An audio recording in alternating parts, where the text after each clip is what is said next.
Hello friends, अस्सलाम वालेकुम।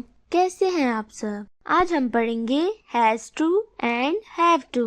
It shows compulsion in present, यानी कि ये मजबूरी को शो करता है। इसकी पहचान होगी उर्दू जुमलों के आखिर में पढ़ता है, पढ़ती है, पढ़ते हैं वगैरह आता है।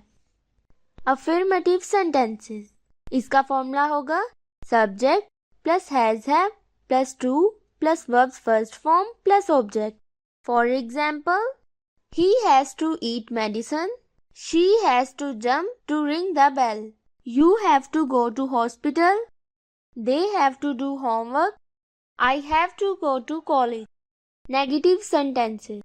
इसका फॉर्मूला होगा subject plus don't doesn't plus have to plus verb's first form plus object. For example, she doesn't have to play cricket. I don't have to buy a car. They don't have to sign the project. You don't have to eat pulses. I don't have to help my enemy. Interrogative sentences.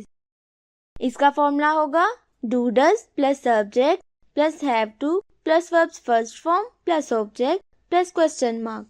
For example, do you have to give the exam? Does she have to cook food? Does he have to go to market for grocery? Do we have to operate the computer? Do I have to solve the math problem? Negative interrogative sentences. इसका formula होगा do does plus subject plus not plus have to plus verb's first form plus object plus question mark. For example, do I not have to bake a cake? Do you not have to read the book? Do we not have to lose the match? Does he not have to appoint the boy? Does she not have to treat politely with the patient?